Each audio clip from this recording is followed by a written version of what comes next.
Olá, eu sou Vanessa Luz, sejam todos muito bem-vindos à continuação da leitura de Comunicação Não Violenta. A CNV em ação. Tragam de volta o estigma da ilegitimidade. Uma aluna de Comunicação Não Violenta, que trabalhava como voluntária numa instituição de distribuição de alimentos, ficou chocada quando uma colega idosa vociferou de trás de um jornal. O que precisamos fazer neste país é trazer de volta o estigma da ilegitimidade. A reação habitual da mulher a esse tipo de afirmação teria sido não dizer nada, julgar a colega severa, mas silenciosamente, e mais tarde processar seus próprios sentimentos em segurança e longe da cena. Mas, dessa vez, ela se lembrou de que tinha a opção de escutar os sentimentos e necessidades por trás das palavras que a haviam chocado. Mulher. Primeiramente, verificando seu palpite sobre o que se referia à observação da colega. Você está lendo alguma coisa sobre a gravidez de adolescentes no jornal? Colega. Estou. É inacreditável quantas delas estão fazendo isso. Mulher. Agora, procurando escutar o sentimento da colega, e que necessidade não atendida poderia estar dando origem a esse sentimento? Você está se sentindo alarmada porque gostaria que os jovens tivessem famílias estáveis? Colega. É claro, sabe? Meu pai teria me matado se eu tivesse feito uma coisa dessas. Mulher. Então você está se lembrando de como era para as meninas da sua geração que ficavam grávidas? Colega. Com certeza. Sabíamos o que nos aconteceria se ficássemos grávidas. Tínhamos medo disso o tempo todo. Não era como é com essas meninas de hoje. Mulher. Você está aborrecida porque não há mais medo de punição para as meninas que ficam grávidas hoje em dia? Colega. Bem, pelo menos o medo e a punição funcionavam. Aqui diz que as garotas dormindo por aí com rapazes diferentes só para ficarem grávidas. Aqui diz que há garotas dormindo por aí com rapazes diferentes só para ficarem grávidas. É isso mesmo. Elas têm bebês e o resto da sociedade paga por isso. A mulher percebeu dois sentimentos diferentes naquela afirmação: o espanto pelas garotas estarem deliberadamente ficando grávidas e o aborrecimento pelo fato de os contribuintes acabarem pagando por crianças nascidas dessa maneira. Ela escolheu por qual sentimento ofereceria empatia. Mulher. Você está espantada por perceber que hoje em dia as pessoas estão ficando grávidas sem nenhuma consideração pela reputação, consequências, estabilidade financeira, todas essas coisas que vocês costumavam considerar? Colega. Sentindo-se ouvida em seu espanto, ela agora passou para seu outro sentimento, o de aborrecimento. Como acontece com frequência quando há uma mistura de sentimentos presentes, o interlocutor retorna àquele que ainda não recebeu atenção empática. Não é necessário que o ouvinte dê o retorno a uma complexa mistura de sentimentos de uma vez. O fluxo de compaixão continuará à medida que cada sentimento aparecer de novo em sua vez. Sim, e adivinhe quem acaba pagando por isso? Mulher. Parece que você está exasperada porque gostaria que o dinheiro de seus impostos fosse usado para outras finalidades, é isso mesmo? Colega. Certamente que sim. Você sabia que meu filho e minha nora querem um segundo filho, mas não podem tê-lo? Mesmo eles tendo dois empregos? Porque custa muito caro? Mulher. Será que você está triste com isso? Você provavelmente adoraria ter mais um neto. Colega. Sim, e não é só para mim que isso faria diferença. Mulher. E se seu filho. Não, e seu filho pode ter a família que deseja.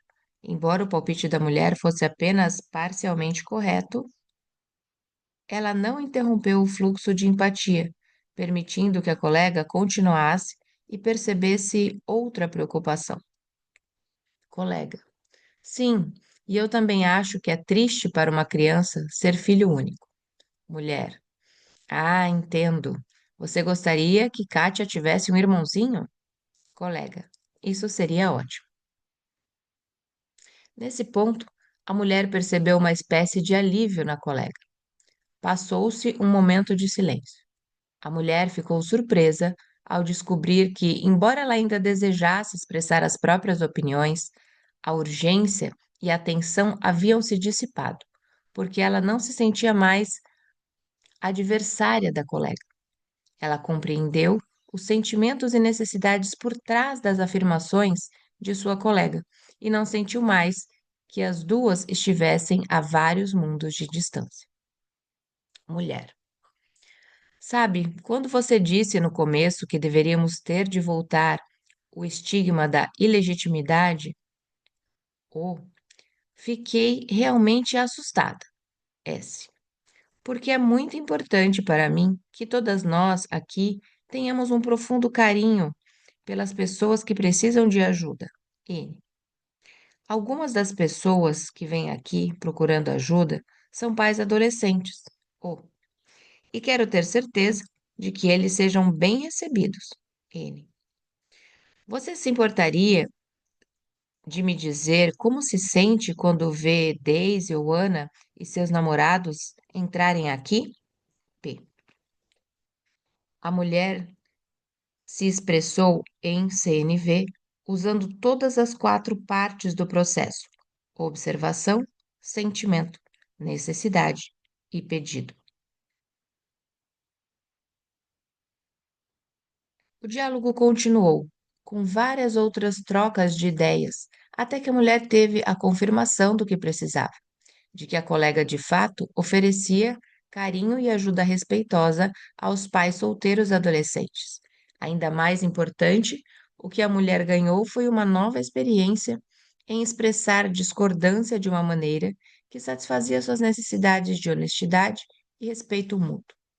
Ao mesmo tempo, a colega ficou satisfeita por ter completamente ouvidas suas preocupações quanto à gravidez adolescente. Ambos os lados se sentiram compreendidos e a relação de benefício do fato de elas terem compartilhado sua compreensão e suas diferenças sem hostilidade. Na ausência da CNV, o relacionamento delas poderia ter começado a se deteriorar a partir desse momento, e o trabalho que ambas desejavam fazer em conjunto, cuidar e ajudar as pessoas, poderia ter sido prejudicado. Exercício 3. Reconhecendo necessidades. Para praticar a identificação de necessidades, faça um círculo ao redor do número em frente de todas as afirmações abaixo em que a pessoa estiver assumindo a responsabilidade por seus sentimentos. Então vamos lá. 1. Você me irrita quando deixa documentos da empresa no chão da sala de conferências.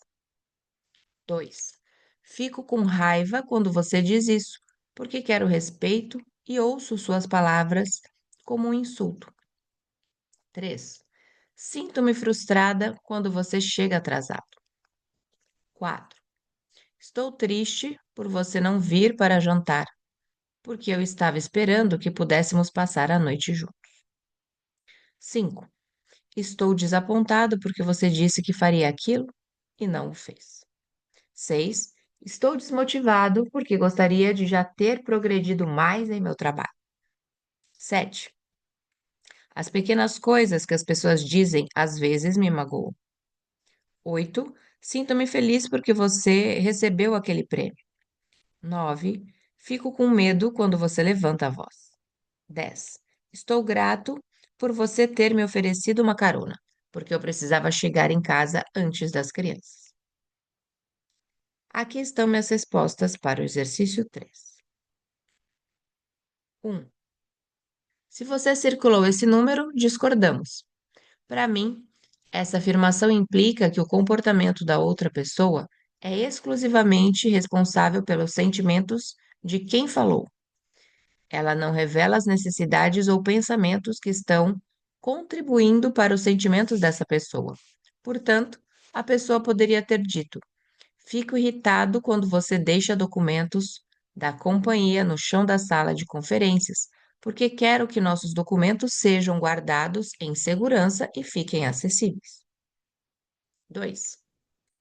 Se você circulou esse número, concordamos em que a pessoa está assumindo a responsabilidade por seus sentimentos. 3. Se você circulou esse número, discordamos. Para expressar as necessidades ou pensamentos subjacentes a seus sentimentos, a pessoa poderia ter dito: sinto-me frustrada quando você chega atrasado, porque eu esperava que conseguíssemos poltronas na primeira fila. 4. Se você circulou esse número, concordamos em que a pessoa está assumindo a responsabilidade por seus sentimentos. 5. Se você circulou esse número, discordamos. Para expressar as necessidades ou pensamentos subjacentes a seus sentimentos, a pessoa poderia ter dito: quando você disse que faria aquilo e depois não o fez, fiquei desapontada porque eu gostaria de poder confiar em sua palavra. 6. Se você circulou esse número, concordamos em que a pessoa está assumindo a responsabilidade por seus sentimentos. 7. Se você circulou esse número, discordamos. Para expressar as necessidades ou pensamentos subjacentes a seus sentimentos, a pessoa poderia ter dito: às vezes, quando as pessoas dizem algumas coisinhas, fico magoado porque quero ser valorizado e não criticado. 8. Se você circulou esse número, discordamos. Para expressar as necessidades e pensamentos subjacentes a seus sentimentos, a pessoa poderia ter dito: quando você recebeu aquele prêmio, fiquei feliz, porque eu esperava que você fosse reconhecido por todo o trabalho que dedicou àquele projeto. 9. Se você circulou esse número, discordamos. Para expressar as necessidades e pensamentos subjacentes a seus sentimentos, a pessoa poderia ter dito: quando você levanta sua voz, fico com medo, porque digo para mim mesma que alguém pode se ferir aqui e preciso ter a certeza de que todos estamos seguros. 10. Se você circulou esse número, concordamos que a pessoa está assumindo a responsabilidade por seus sentimentos. 6. Pedindo aquilo que enriquecerá a nossa vida. Já cobrimos, nesse ponto, os primeiros três componentes da CNV, que abordam o que estamos observando, sentindo e necessitando. Aprendemos a fazer isso sem criticar, analisar, culpar ou diagnosticar os outros, e de uma maneira mais provável de inspirar compaixão. O quarto e último componente desse processo aborda a questão que gostaríamos de pedir aos outros para enriquecer nossa vida. Quando nossas necessidades não estão sendo atendidas, depois de expressarmos o que estamos observando, sentindo e precisando, fazemos então um pedido específico. Pedimos que sejam feitas ações que possam satisfazer nossas necessidades. Como podemos expressar nossos pedidos de modo que os outros estejam mais dispostos a responder compassivamente a nossas necessidades? Usando uma linguagem de ações positivas. Use uma linguagem positiva ao fazer pedidos. Em primeiro lugar, devemos expressar o que estamos pedindo e não o que não estamos pedindo. Como é que você faz um não faça? Diz o verso da canção infantil de minha colega Ruth Bebemeyer. Tudo o que sei é que sinto não vou quando me dizem não faça. Nessa letra de música, essa letra de música revela dois problemas comumente encontrados quando pedidos são formulados de forma negativa. As pessoas costumam ficar confusas quanto ao que está realmente sendo pedido. E, além disso, solicitações negativas provavelmente provocarão resistência. Num seminário, uma mulher frustrada porque o marido estava passando tempo demais no trabalho, descreveu como seu pedido tinha se voltado contra ela. Pedi que ele não passasse tanto tempo no trabalho. 3 semanas depois, ele reagiu anunciando que havia se inscrito num torneio de golfe. Ela havia comunicado a ele com sucesso o que ela não queria, que ele passasse tanto tempo no trabalho, mas tinha deixado de pedir o que ela realmente queria.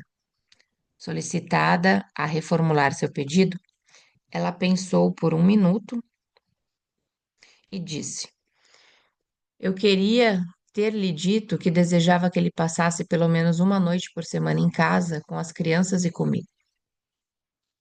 Durante a guerra no Vietnã, pediram-me que que a debatesse na televisão com um homem cujas opiniões eram diferentes das minhas. O programa foi gravado em videotape, de modo que pude assisti-lo em casa naquela noite. Quando me vi na tela, me comunicando de maneira que não gostaria de estar me comunicando, fiquei muito chateado. Eu disse para mim mesmo: se alguma vez eu participar de outra discussão, estou determinado a não fazer o que fiz naquele programa. Não serei defensivo, não deixarei que ele me faça de bobo. Observe como falei para mim mesmo o que eu não queria fazer, em vez de o que eu queria fazer. Uma chance de me redimir apareceu logo na semana seguinte, quando fui convidado a continuar o debate no mesmo programa. Por todo o trajeto até o estúdio, repeti para mim mesmo todas as coisas que eu não queria fazer. Assim que o programa teve início, o homem começou a falar exatamente da mesma maneira que falara na semana anterior. Durante uns 10 segundos depois que ele terminara de falar, consegui não me comunicar da maneira que estava me lembrando de não fazer. De fato, eu não disse nada, simplesmente fiquei sentado lá. Assim que abri minha boca, porém, as palavras começaram a sair de todas as maneiras que eu estivera tão determinado a evitar. Foi uma lição dolorosa sobre o que pode acontecer quando identifico somente o que não quero fazer, sem esclarecer o que quero fazer. Certa vez, fui convidado a trabalhar com alguns estudantes secundários que sofriam uma longa lista de agravos do diretor. Eles o consideravam racista e procuravam maneiras de se desforrar. Um pastor, que trabalhava em contato estreito com os jovens, ficou profundamente preocupado com a possibilidade de haver violência. Em respeito ao pastor, os estudantes concordaram em se reunir comigo. Eles começaram descrevendo o que eles viam como discriminação da parte do diretor. Depois de ouvir várias de suas acusações, sugeri que, ao continuarem, eles esclarecessem o que desejavam do diretor. O que adiantaria isso? Zombou um aluno contrariado. Nós já fomos falar com ele para dizer o que queremos. A resposta dele foi: saiam daqui. Não preciso que sua gente venha me dizer o que fazer. Perguntei aos alunos o que eles haviam pedido ao diretor. Eles se lembravam de ter dito que não queriam que ele lhes dissesse como usar o cabelo. Sugeri que eles poderiam ter recebido uma resposta mais cooperativa se eles tivessem expresso o que queriam em vez de o que não queriam. Eles também haviam dito ao diretor que gostariam de ser tratados com justiça, ao que ele se tornara defensivo, negando com veemência jamais ter sido injusto. Arrisquei o palpite de que o diretor teria reagido mais favoravelmente se eles tivessem reivindicado ações mais específicas, em vez de pedirem um comportamento vago como o tratamento justo. Trabalhando juntos, encontramos maneiras de expressar suas solicitações numa linguagem de ação positiva.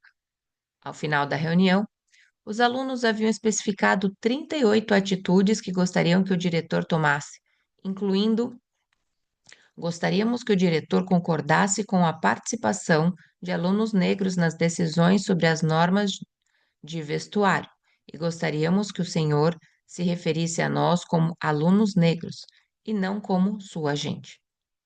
No dia seguinte, os alunos apresentaram suas reivindicações ao diretor, usando a linguagem de ações positivas que havíamos praticado. Naquela noite, recebi um telefonema eufórico deles. O diretor havia concordado com todas as 38 reivindicações. Além de utilizarmos uma linguagem positiva, devemos evitar frases vagas, abstratas ou ambíguas e formular nossas solicitações na forma de ações concretas que os outros possam realizar. Uma tira de quadrinhos mostra um homem que havia caído num lago. Enquanto ele luta para nadar, grita para a cadela na margem: Lessie, vá procurar ajuda. No quadrinho seguinte, a cadela está deitada no divã de uma psicanalista. Todos sabemos quanto as opiniões variam sobre o que a constitui, sobre o que constitui ajuda. Alguns membros de minha família, quando lhes peço para ajudar na lavagem de pratos, pensam que ajuda significa supervisão. Formular pedidos em linguagem clara, positiva e de ações concretas revela o que realmente queremos. Um casal com problemas que compareceu a um seminário dá outro exemplo de quanto a linguagem inespecífica pode atrapalhar a compreensão e a comunicação. Quero que você me deixe ser eu mesma, a mulher declara ao marido. Mas eu deixo, ele responde. Não, você não deixa, ela insiste. Solicitada a se expressar na linguagem de ações positivas, a mulher disse: Quero que você me dê a liberdade de crescer e de ser eu mesma. Uma frase dessas, porém, é tão vaga e propensa a provocar uma resposta defensiva quanto a anterior. Ela se esforçou para formular uma solicitação com clareza e então admitiu: Isso é meio esquisito, mas se for para eu ser precisa, acho que o que eu quero é que você sorria e diga que tudo o que eu faço está bem. É comum que o uso de uma linguagem vaga e abstrata mascare esse tipo de jogo interpessoal de opressão. Uma falta de clareza semelhante aconteceu entre um pai e o filho de 15 anos quando vieram se aconselhar comigo. Tudo o que quero é que você comece a demonstrar um pouco de responsabilidade, alegou o pai. É pedir demais? Sugeri que especificasse o que o filho precisaria fazer para demonstrar a responsabilidade que ele queria. Depois de uma discussão sobre como tornar mais clara sua solicitação, o pai respondeu envergonhado: Bem, isso não soa muito bem, mas quando digo que quero responsabilidade, o que quero mesmo é dizer que desejo que ele faça o que eu digo sem questionar, que pule quando eu disser para pular e que faça isso sorrindo. Ele concordou comigo que, se o filho se comportasse dessa maneira, estaria demonstrando obediência e não responsabilidade. Uma linguagem vaga favorece a confusão interna. Assim como esse pai, muitas vezes usamos uma linguagem vaga e abstrata para indicar como queremos que as outras pessoas se sintam ou sejam, sem especificar uma ação concreta que os outros possam fazer para alcançar aquele estado. Por exemplo, um patrão faz um esforço sincero para obter um retorno, dizendo aos empregados: Quero que vocês se sintam livres para se expressarem em minha presença. Essa afirmação comunica o desejo do patrão de que os empregados se sintam livres, mas não o que eles poderiam fazer para se sentirem dessa forma. Em vez disso, o patrão poderia utilizar a linguagem de ações positivas para fazer sua solicitação. Gostaria que vocês me dissessem o que posso fazer para facilitar a vocês que se sintam mais livres para se expressarem em minha presença. A depressão é a recompensa que ganhamos por sermos bons. Enfim, para ilustrar como o uso de uma linguagem vaga favorece a confusão interna, gostaria de apresentar uma conversa que eu invariavelmente tinha em meu trabalho como psicólogo clínico, com os muitos pacientes que vinham me procurar se queixando de depressão.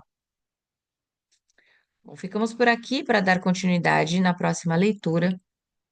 Eu sou Vanessa Luz, e se você está acompanhando a gente chegou até aqui nesse vídeo, sinal de que você gostou. Se é o primeiro dia, aproveite e já se inscreva, deixe seu like, envie esse vídeo para uma pessoa que também tenha a necessidade de se comunicar de uma forma mais positiva para assim ser atendida. Na descrição desse vídeo sempre tem uma reflexão. Deixe sua descrição após essa reflexão. Um beijo no coração e nos vemos na próxima leitura.